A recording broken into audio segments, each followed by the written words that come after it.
Alhamdulillahi Rabbil Alamin. Wassalatu wassalamu ala ashrafil anbiya'i wal mursalin Sayyidina wa habibina Muhammadin wa ala alihi wa sahbihi ajma'in, amma ba'd. Puji syukur kepada Allah, salam dan salawat senantiasa kepadamu ya Rasulullah Muhammad sallallahu alaihi wasallam. Allah berfirman, Ya ayyuhalladzina amanu la tuqaddimu baina yadayillahi wa rasulihi wattaqullaha innallaha samiun alim. Terjemahnya, wahai orang-orang yang beriman, janganlah kamu mendahului Allah subhanahu wa ta'ala dan Rasulnya, dan bertakwalah kepada Allah. Sungguh Allah itu maha mendengar lagi maha mengetahui. Ya ayyuhalladzina amanu la tarfa'u aswatakum fawqa sawtin nabi wa la tajharu lahu bil qawli kajahri ba'dikum li ba'din an tahbatu a'malukum wa antum la tash'urun. Wahai orang-orang yang beriman, janganlah kamu meninggikan suaramu melebihi tingginya suara Rasulullah, dan janganlah kamu sekalian berkata kepada Rasulullah dengan suara yang keras sebagaimana kerasnya suara kamu ketika berbicara dengan orang lain. Nanti ketika engkau melakukan hal tersebut, pahalamu bisa terhapus sedang kamu tidak menyadarinya. Itu ya, bahaya sekali. Ketika kita lebih tinggi suara kita dari Rasul, itu bisa pahala kita terhapus.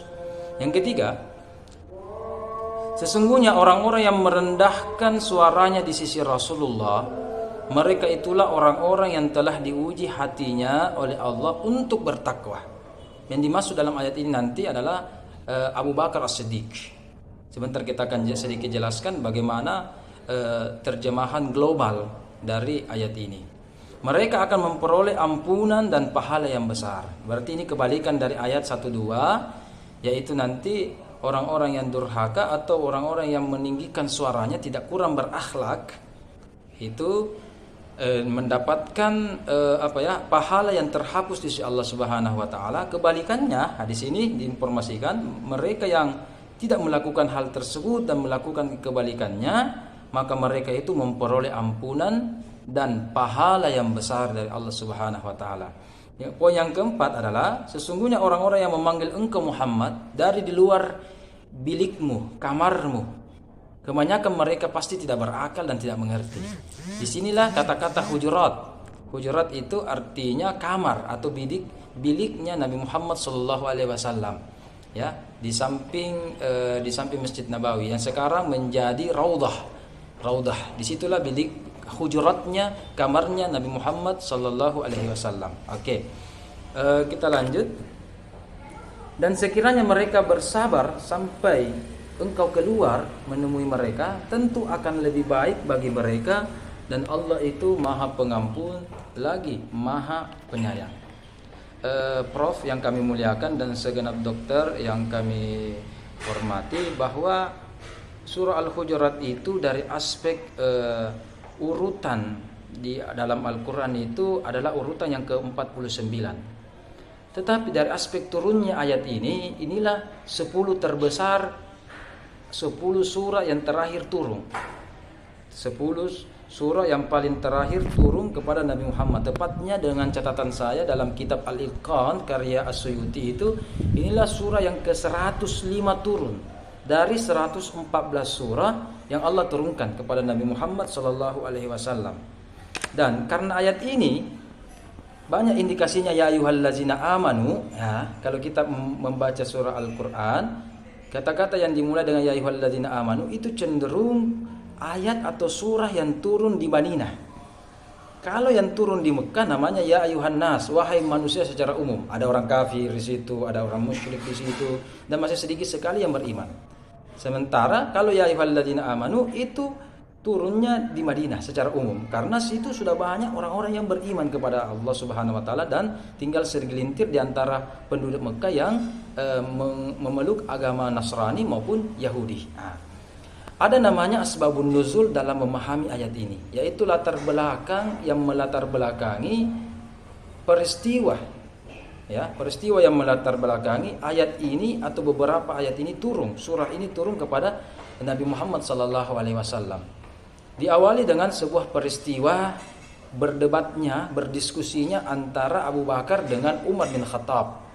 Ketika itu di antara mereka berdebat, tidak ada yang istilah kita tidak ada yang mengalah kan. Nabi sudah mau memotong, kemudian tetap berdiskusi itu tentang seorang sahabat yang berikan jabatan yaitu Al-Aqra. Ada yang mendukung Aqra untuk menempuh jabatan tertentu ini, ada yang tidak.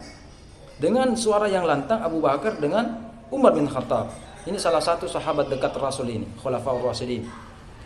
Kemudian turunlah surah Al-Hujurat ayat 1 dan 2 ini, menginformasikan orang beriman. Berarti dipanggillah Abu Bakar dan Umar ini yang dimaksud.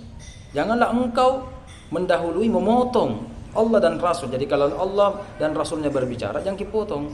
Mungkin dari aspek perkuliahan, ketika dosen menjelaskan, jangan langsung tiba-tiba langsung instruksi memotong perkataan atau orang tua kita atau prof yang bicara kita langsung potong dan sebagainya. Itu salah satu akhlak dan etika.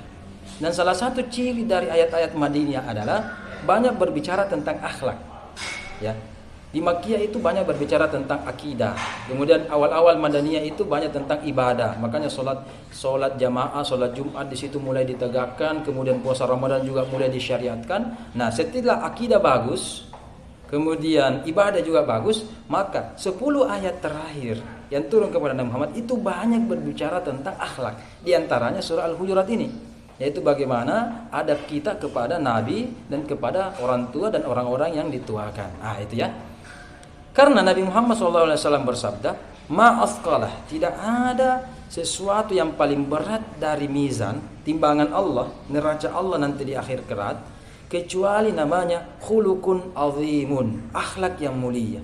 Tidak ada yang mengalahkan itu kecuali akhlakul mulia. Di antara akhlak mulia yang diajarkan surah Al-Hujurat adalah bagaimana suara kita tidak keras, tidak besar di hadapan orang yang dituakan atau guru kita atau pak kiai atau di hadapan prof dan sebagainya. Itu betul-betul Al-Quran mengajarkan etika tentang hal tersebut, ya kan? Turunlah ayat 1, 2 ini, jangan meninggikan dan jangan juga mendahului, mengkat kalau Nabi Muhammad berbicara dan seterusnya dan seterusnya.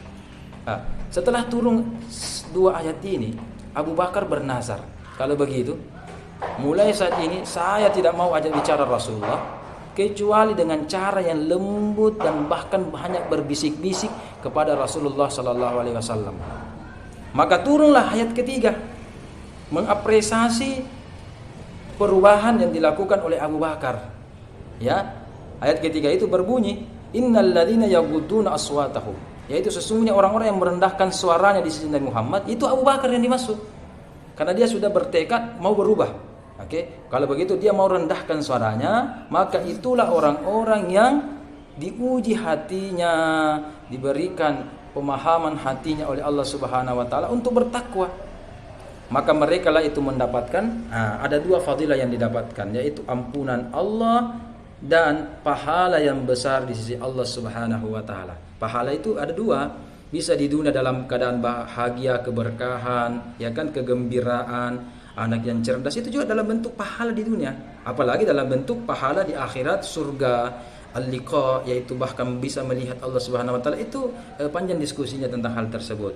Dan sebagai penutup, tidak lama kemudian ada namanya Bani Tamim. Bani Tamim itu mencari Rasul.